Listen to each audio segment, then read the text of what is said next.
Welcome to Get Wed, a podcast to plan your wedding by. I'm Katie. And I'm Kerry. And we're both here as professional photographers and brides-to-be to help you plan your big day. Each week we'll discuss a topic that you'll encounter along your wedding planning journey. And with the help of fellow industry experts, we'll navigate this crazy wedding world together. Hello everybody. Hi everyone, welcome back to this week's episode. We have got Becky Strafford on with us today, who is I've forgotten what you are, Becky. You're a life coach, really. I'm a life coach. Hello everyone. I think of the title was like, what is it? So Becky's here today to talk to us all about those kind of strange relationships you may find yourself in with in the process of planning your wedding. So just to get us started, Becky, do you just want to let our listeners know a little bit more about who you are and what it is that you do? Absolutely. So, my name's Becky Strafford and I go by the title of a happiness coach. There we go. And that's because I believe that we all deserve to be truly happy. And I am a happiness coach because I help women overcome stress, anxiety, pressures of day-to-day life, to have a fulfilled and happy life. Very good. Yeah, and we thought you might be quite a good person to speak to because weddings do tend to be very, very stressful. So, yes, we thought you'd be good to have on today. So hopefully we can learn a few things from you and kind of learn how to deal with situations a little bit better. So in the kind of lead up to a wedding, it can be quite pressurised and, there's lots of choices and things to decide and there's a huge build-up, isn't there? So if we sort of jump straight in, how would you kind of say is the best way to deal with that pressure that people have with their weddings?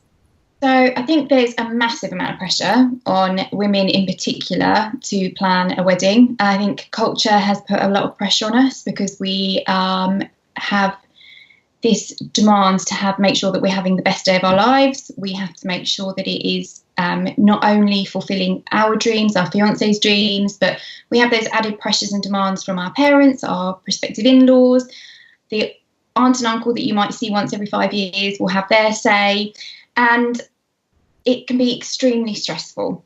Mm-hmm. I think there are a number of things that we can do when we are feeling this pressure, feel this added stress. And I think the first thing that I would recommend is actually we need to make sure we're focusing on ourselves. So we need to focus on us, we need to focus on our fiancé, we need to make sure that we remember why we are marrying each other, we need to make sure that we remain that united team throughout the whole planning process. We need to remember that we shouldn't let other people's opinions influence us. And when we do come across someone else, maybe an aunt and uncle, maybe even our parents who have got an opinion, that we make sure that we come across as that united front. So yourself and your fiancé need to make sure that your opinions are joined so that when you're not facing into somebody else and having a discussion, you come across as a united front and that you're not adding extra pressure on yourselves by having those battles between yourselves as well.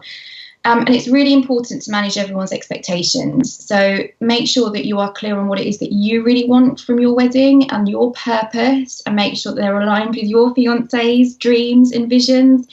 And then manage everybody else's expectations right up front as soon as you can so that they can come on board with what it is that you want. At the end of the day, it's your wedding, it's your marriage, and you're using that wedding day as that union day, that day to celebrate the rest of your lives together. I think the other thing that I would recommend, and it's a really difficult one, but you have to remember that the wedding day is just one day in your whole life. Yeah, that's so true. It's so easy, isn't it, to forget and to put all this pressure and all this importance on just one day, when actually what's really important is your life beyond and your life together in that marriage. And I think it's really important to remember in that planning process that day is just one day, and although it is important, and I don't want to take away that there should be as much focus on your marriage, if not more focus on your marriage, as is on your actual day itself. Yeah. And then the last thing I would say on that question is get support. You're not doing it on your own. You and your fiancé are getting married together. Don't take all the burdens on yourself. Share that with him or her, depending on the united celebrations. And really talk about your feelings, talk about why you're feeling the way you are, get together with a friend or a family member, or if it's too personal and you can't talk to them, find somebody who's not involved and talk to them. If the pressures are getting really too much, find somebody to talk to. And often somebody outside the situation can put a new spin on it, put new thought processes in, and all of a sudden things become a lot clearer. That's such good advice. I've been finding mostly, like recently, because I'm getting married in June, so since the turn of the new year, it's just been like everybody, not on my case in a bad way, but like, oh, what are you doing about this? What are you doing about that? Coming from different directions. And it's just like, oh, I hadn't even thought about half that stuff. And I feel like most evenings when we're planning now, I've just got absolute decision fatigue, and I'm like, I just don't care. Yeah. And I'm just like, what's really important is actually, does it matter? Yeah. Sometimes it's a question of, does it actually matter? And if it doesn't matter, then forget it. There's no point adding that extra pressure on. And if you get to that point where it becomes decision fatigue, then actually you start losing the motivation and the passion behind it. And all of a sudden it becomes a chore rather than something exciting to plan, right? Yeah. And that's so true about all the different pressures from other people as well. Because I'm like definitely a complete like people pleaser. Like I don't like to upset anybody. And so when you're getting all these different opinions and you're like, oh yeah, that sounds like a good idea, and you're thinking in your head, no. Yeah. Yeah, that's so true. It's so hard, isn't it? And even like accepting help from people is hard as well, because I sometimes feel like, well, I know what I want in my head, and by the time I've explained it to somebody, it's like, is it worth it? Yeah. But no, I was like that, and I didn't get any help, and it was so stupid of me. Like, I just didn't. Yeah, it is good to get help, I think, and tell people how they can help you, maybe, if they're not. Yeah. And it's really difficult, I think, to be that open and honest. If somebody is saying something that you don't agree with, or somebody's saying something that you disagree with, actually, especially when they're family or a close friend, it's so much easier just to go, yes, isn't it? Just to go along with it.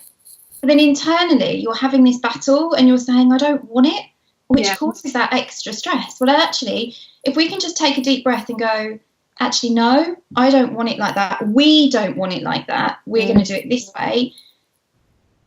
No one's going to get, anyone who loves you and is there for you will get upset by you turning around and saying no. But often we get so fearful of that word that we kind of just go along with it, and then we build up that extra stress inside ourselves. So I think it's just to take a deep breath and actually be honest about how we're feeling.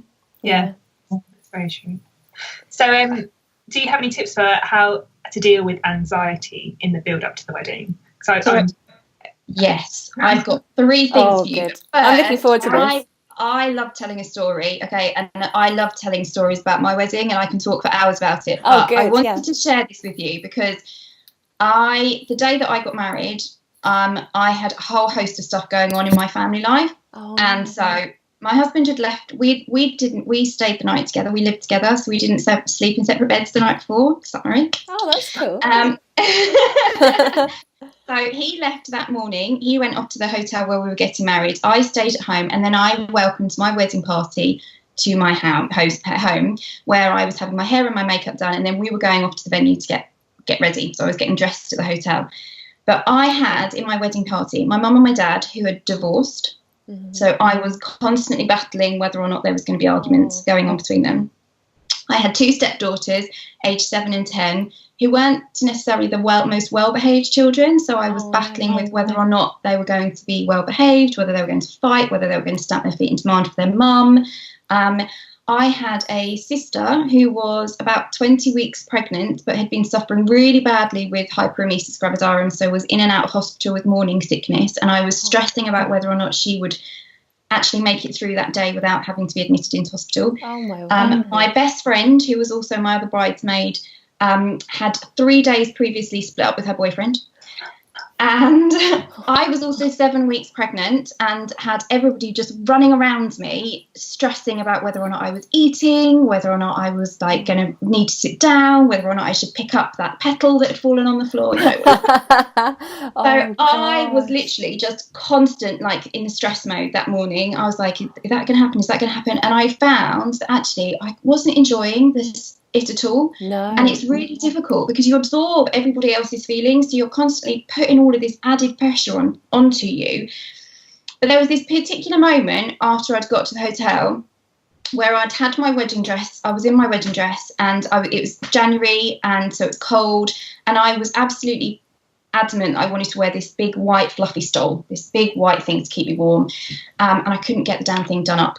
Like, I couldn't get it attached, and I was getting myself in a right state. I was hot and flustered. I had these 2 kids running around the place. I had my best friend pacing the floor because she was stressing about her now ex-boyfriend and the fact that she was wearing heels that were about 8 inches high so that she didn't look short, and my mum was trying to shove a banana down my throat, and I was just literally going to explode, and I just thought, this isn't fair. So I literally got to the point where I kind of steam pressure, where I just kind of screamed and just said enough, and I left the room. And actually where I went was the toilet. I went to the bathroom, and I just sat there, and I just thought, right, enough's enough. And I sat and just breathed, and I just sat there calmly breathing in, out 10, 20 times. I was in there for about 5 minutes, no more. And then I went back out. I threw that stupid stole, and I was like, sod it, I'm not wearing that stole. But actually, what was more important, that in removing myself from that situation, everybody else had taken stock and had completely calmed down. Yeah, and that's one of the biggest things that I can tell, is that if you are feeling any kind of pressure, don't let it get to the point where you're about to boil over. If you are feeling stressed, take yourself out of that situation. It's just not worth it. If you can take yourself out, you can calm yourself down, and I highly recommend just breathing slow, deep breaths. Calm yourself right down, lower that heart rate, get yourself cooler, because often when you get yourself worked up, your temperature rises, your heartbeat rises, your breathing goes up. Try and calm that all down, and then put yourself back into that situation. You'll be able to focus, you'll be clearer, you'll be able to deal with it so much better. And if you find that you're instantly getting worked up again, take yourself back out, calm yourself down. And if you find that you can't go back into the situation, I didn't, at that point I had to go back, I was getting married, so I needed to go back into that situation. But in the planning stage, if you're in an environment, and if you're in a situation where things are getting a bit terse, even if it's with yourself and your fiance, where you're getting stressed, remove yourself, stop the conversation, go and calm down, then come back to it when you're feeling calmer and more focused. You're much more likely to make a clearer decision, and you're less likely to get into those kind of stressed argument type situations. There's 2 other real quick points that I wanted to talk about, which are about the planning stage. First one is stay focused on why you're getting married.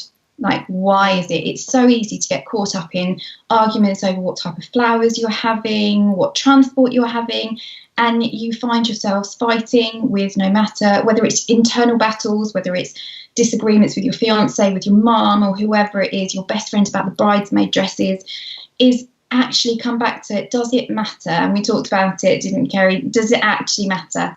Is it important? And if it is, calm yourself down and make a decision when you can be more rational.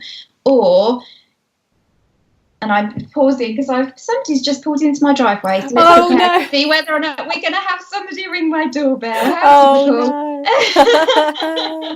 So, and then come back. So come back to that situation. Come back when you can be clearer and focused. And then my last one is, I'm a real advocate for vision boards. And I think when you were talking about decision fatigue earlier, is actually, if you can put something on paper, get it stuck up on a wall, on a big picture, where you've got your dress, your purpose, and maybe some quotes that really matter to you and your partner, that really kind of mean what the purpose is of your wedding, and that then becomes your focus, so that when you're getting decision fatigue or you're starting to feel stressed, you can come back to that, and it really sums up in a real nice little board the focus, your purpose, and your why that you're getting married.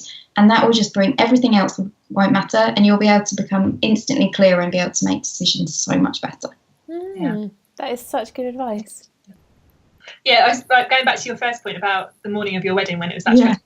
The amount of times I've seen that from like a photographer's point of view, when there's like so much going on in the room, and you can just see the brides being like, just need to be away from it. Yeah.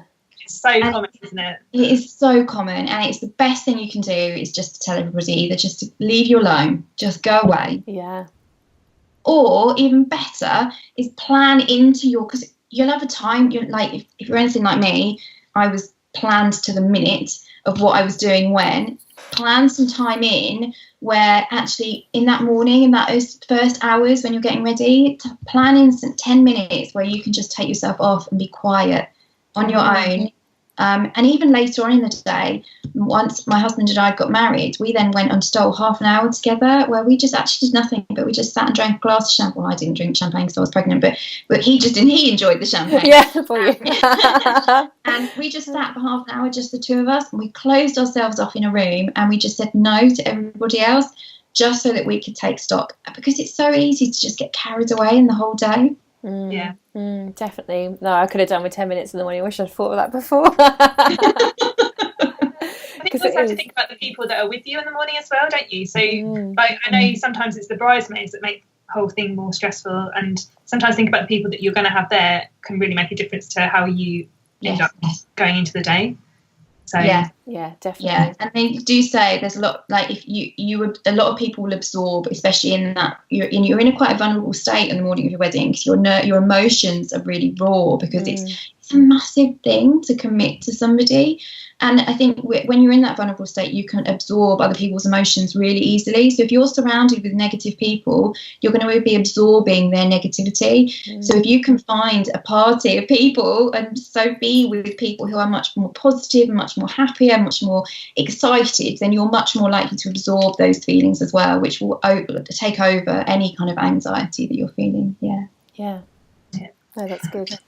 And how would you kind of deal with perhaps feeling a bit let down by family or friends if they maybe haven't helped as much as you'd hope, or they're being a bit negative and a bit awkward and sort of funny in the morning and also in the wedding process? So my best friend, who I mentioned had split up with her boyfriend, she came to me the night before. So we had a dinner in the hotel the night before, and she came to us and she asked my fiance at the time and myself if she could have a quick 5 minutes. And she turned around and said, obviously we broke up 4 days ago, but he's turned up and I'd like him now to come to the wedding. Oh no. So you instantly kind of think, well, 4 days ago you told us he wasn't coming, so you cancel his meal, you cancel his like your table plan's been updated, he now doesn't appear on the table plan, and you just kind of sit there. And I just instantly felt really angry. I was like, well, how could you do that to me? This is like the most important day of my life, because no matter how many times we say to ourselves, you know, there are other days that are going to be really important, it still is right then and there the most important day of your life. And I felt really angry and I felt really disappointed. And actually what helped was my fiance, who's a lot less emotional than I am. He actually turned around and said to me afterwards, what does it really matter? And I come back to that time and time again. Does it really matter? And actually we compromised. And I think that's the biggest thing I can say is compromise is so key when you're organising an event such as this. And we compromised. He didn't come to the wedding. He didn't come to the ceremony, and he didn't come to the meal. But we did allow him to come in the evening, and that was purely because my husband said, if we don't let him come, she's going to constantly be running off back and forwards, and you won't see her anyway. So we came to that compromise, and actually we found it made no difference. We didn't notice any different as to whether or not he was there or not. And I think that's so key, is actually when people aren't doing what you want them to do, I think we have to have the courage to turn around and say, why aren't you doing it? And it's really difficult sometimes to say, why are you doing something? Why are you not doing something? It's because some people don't want that conflict, but it's going to constantly eat up at you. Then I think we have to take stock, we have to take a deep breath, and we have to ask the question. And we sometimes have to have those difficult conversations, which actually don't tend to be as difficult as we've made out that they're going to be inside our heads. And I think a lot of it is around compromise. And I think if you and come back to what I said right at the start, if you and your fiance are united in what you want, ask him to support you. Ask your partner to actually support you in decisions, as long as you are united and you are agreed. And I think another example is that you might have a family member who is really annoying, and you don't want them sitting. You wouldn't really want them to do anything about it. If you can have those open and honest conversations with your fiance about it, then you can put structures and things in place during the day that says, I'm going to have Bob the cousin come over and just keep an eye on him. So if he gets really stupid and gets really annoying, he can go and have a quiet word without it actually ever affecting you. Yeah. And I think that's why I think for me it's compromise, it's remaining united. It's actually, if they are doing something you really don't want, it's actually having the courage to step up and talk to them. At the end of the day, it's your wedding. And I think it's really important for them to remember it's your wedding. And sometimes it's just as simple as, I don't like that, but what about if we did this instead? Or I hear what you're saying, but my fiance and I don't agree. It doesn't fit with our theme of the wedding. I think it's difficult to do it, but I think it's also about finding time to actually not to spend time with these people, because a lot of the time, I think, Kerry, you said about having decision fatigue and constantly, you're constantly thinking about planning. You've got 5 months left, and you're constantly thinking about what things need to happen, what needs to happen next. And I think a lot of the time, our whole lives start revolving around the wedding day. Yeah. And it's so easy to have conversations with people that constantly, the first thing people ever ask you is, how's the planning coming along? Have you chosen your flowers? What does your dress look like? What's your colours? It's like you've got a life outside of your wedding. And I think it's really important to have conversations with people that don't involve wedding talk, so that you can remain a bit sane as well. Yeah. That thing started happening to me now. I walk my dog every morning, and the people I walk my dog with I never see outside of the dog field. And now the only thing they ever ask me every time I see them, I'm like, oh, really? I know, but the problem is that you'll find yourself wanting to avoid these people because you just don't want to talk about your wedding anymore. Yeah. And you don't get to that point, because it should be something really special, and it should be something that you want to talk about and be excited about. But when it comes to the point where you're constantly talking about it, it does get really tiring. So it's trying to find those times, those kind of date nights, but not necessarily just with your fiance, those special times where you can go out with friends and family and have wedding-free time. Yeah. Yeah, that will help that whole balance of anxiety and help your family and friends understand that there's also other stuff going on that's just as important. Yeah, definitely. Oh, such good advice. Love it. Sorry, I'm just like, I wish I'd spoken to you before my wedding, because I was so stressed out. You could have helped me so much. It's like a nice little therapy session over here. Yeah, I know. Like Kerry gets to steal all the good ideas. Darn it. Okay, so the next thing we're going to ask you is, do you think it's completely normal for you to feel nervous or worried that you're going to disappoint with your wedding plans? And I think that I feel this quite a bit, because being in the wedding industry, I think there's a massive pressure on other people in the wedding industry who are going to look at my wedding and be like, oh, can't believe she did that, or oh, she did that this way.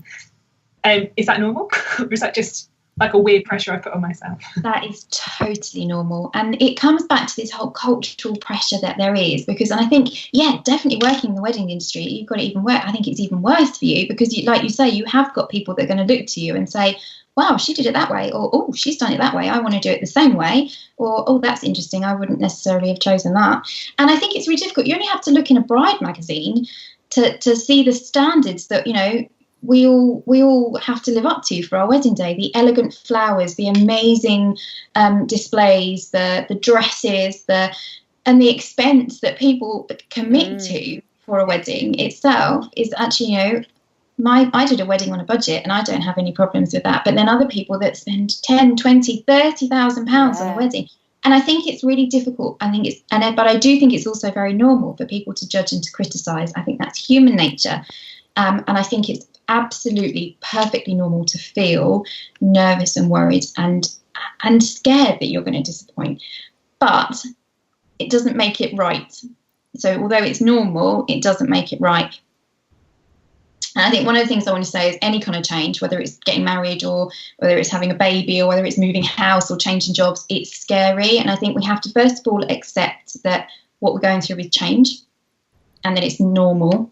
And I think once we've we've worked out that we understand that it's normal. There are definitely things that we can do. And I think, first of all, when you're scared about disappointing someone, when you're scared about feeling anxious or if you're nervous, I think it's really important for us to sit and think, what is it that's actually, what is the real reason why I'm feeling like this?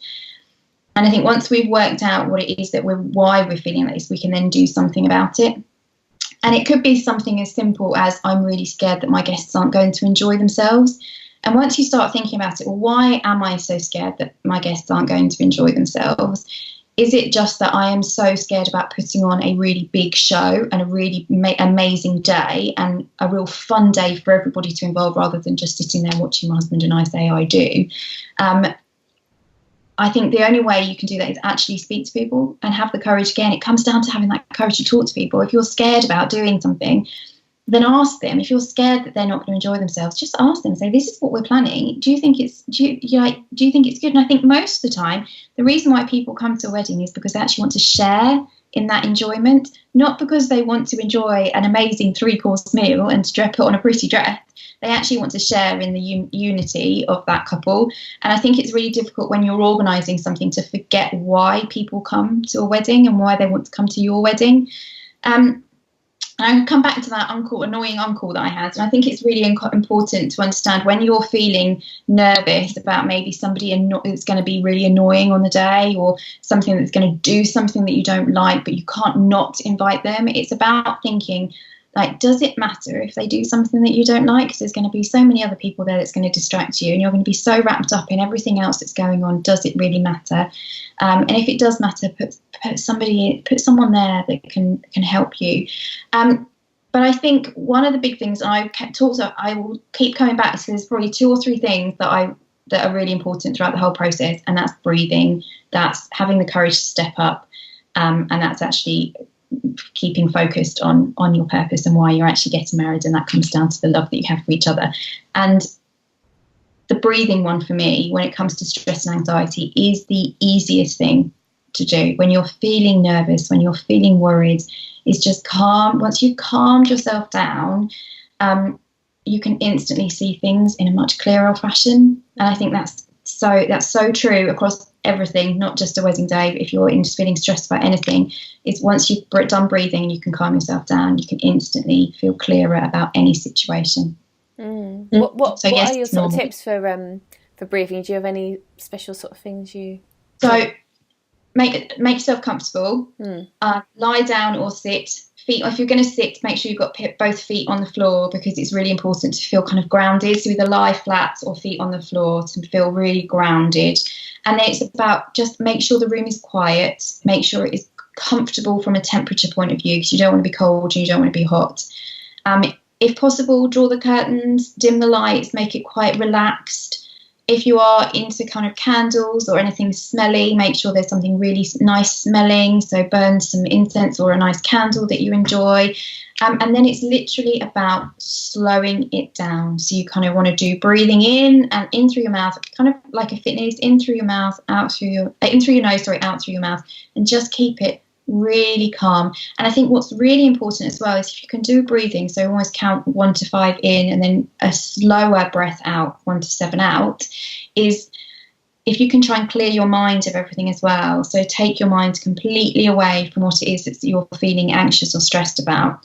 If you can do that, if you want to play some kind of what a lot of people typically call whale music or meditation type music in the background, that can help clear your mind, because you can just be distracted by something that's being played in the background. But it's a lot in the breathing. The way that we breathe can really control slowing our breathing down, can really control our heart rate, and that in itself will calm us all down, because the reason why our heart beats faster and our breath rate increases is because we're the adrenaline that's pumping around our body, which I won't go into the science of it, but it all comes back to when we were living in caves and the fight or flight mode that we appreciate when we maybe are being attacked by a bear or a wolf. Yeah. Which obviously isn't happening when you're planning a wedding, but unfortunately it's the same instinct that we have now. Yeah, gosh, I get really bad anxiety sometimes, and I think you're right. I think just remembering to breathe, because naturally when you panic as well, you find yourself not breathing well, and it just it doesn't help, does it? So all. Breathing plays a massive part in being able to calm you down. And once you are calmer, everything becomes more clear. Definitely. It's so hard to switch your mind off, though, isn't it? Yes. I've tried. I don't know if I tried it, but have you heard of the Headspace app that you can get on your phone? Oh, I think I've seen that. No, So I think it's like a meditation app, but right, okay. teaches you how to breathe and like to clear your mind and all that. Yeah. And I only did 3 of them, and then I kind of forgot to do it again. But he was saying in that he takes you through like this quick meditation, and at the end he's like, "Did you manage to clear your mind?" Like, you probably didn't, but it I like that. Probably didn't. Yeah. It's really difficult, and I think most of us. I on my blog talk about the fact that I've got a really chatty mind. My mind is on the go the whole time. I've got a little voice that is chatter inside my head. I can have conversations with myself. It's that bad. And it's really it is really difficult to quieten that down. Meditation is amazing. It is a really, really good practice.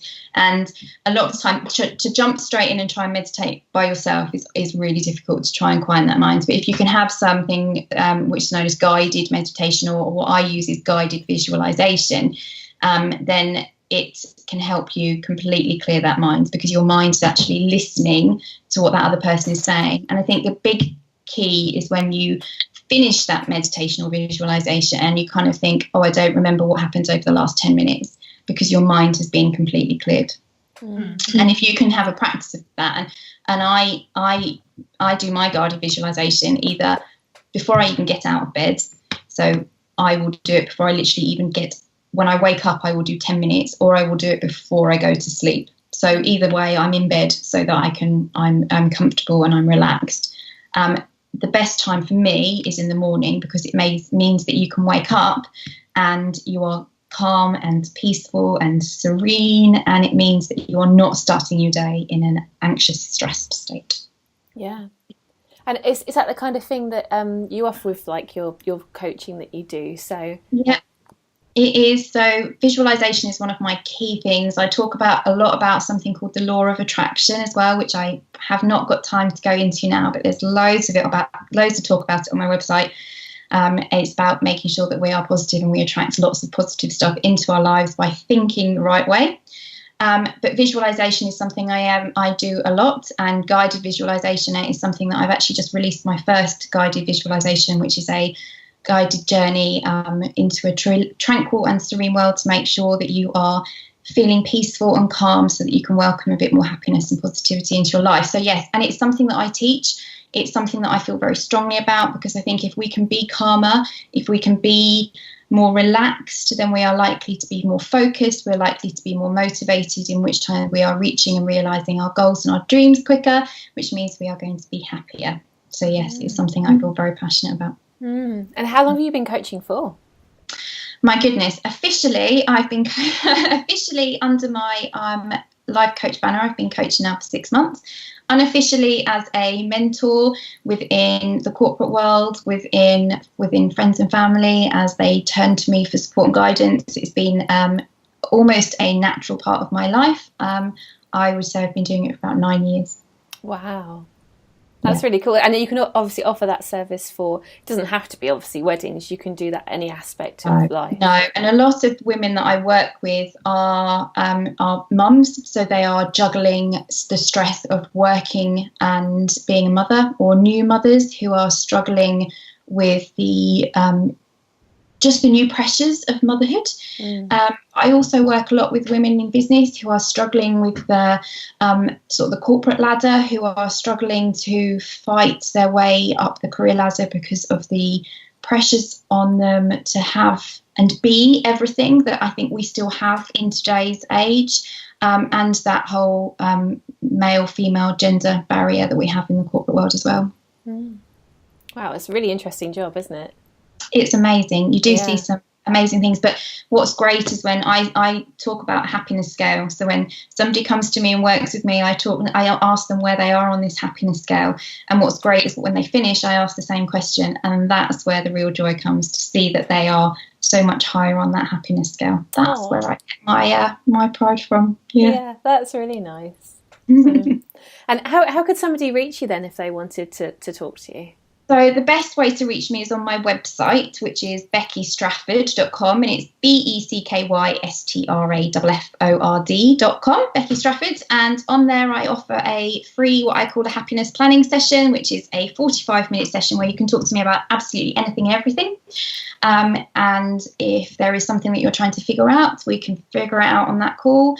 And there's also a number of different ways that you can work with me. I offer one-to-one coaching packages. I offer a 2-hour deep dive. Let's fight something through and work it through and debate it and discuss it and get you out the other side working on some real quick and easy turnaround strategies. I offer a lot of freebies. So there are a number of different downloaded ebooks, guides, visualizations that you can access via my website. There's a whole host of different things on there. Wow. And would you Skype or would you meet in person, or does it just matter on where they Doesn't are? matter. So if you're local or we are in the same area, we meet. We can do face to face. But I'm working with some ladies in Germany and in Africa at the moment, so we don't meet face to face. Oh wow! We do things over Skype. Yes. It's a shame. That'd be a nice holiday. Yeah. Yeah, Africa would be lovely. Yeah. Oh wow, that's really cool then. So, and you're based in Suffolk, aren't you? I'm in Suffolk. Yeah. Yeah. Lovely. No, that's really Thank good. you so much for joining us today and sharing all of that. Like, I feel a lot calmer. Yeah, I do. I just want to talk to you all the time, just so you can sort me out. Do some deep breathing if you feel a bit anxious later today. I promise you feel better at the end of it. Yeah. No. I remember it on the morning of the wedding. Absolutely. Yeah. Go and have your time out as well. Perfect. Well, thank you so much for joining us. We'll make sure we put a link to your website in our show notes and everything so everyone can find you. And you've said your website, haven't you, I think, Becky? I have. Yes, spelled it out. My name can be a bit confusing. Lovely. No, that's all good. So everyone knows where they can reach you. So, yeah, thank you so much for your time today and for chatting to us. Thank you for having me. Thank you. Take care. Bye. Bye. Thanks for listening to Get Wed. Would you like to hear even more from us? We have lined up some secret Get Wed episodes for our exclusive Get Wed members. To become a member, then go to www.getwedpodcast.co.uk and click on support. From here you'll find our Patreon page and you can unlock the level of membership that you want. Supporting us through Patreon will help us grow Get Wed and give you even more content. So if you enjoy listening, then support us today. Until next week, Happy planning!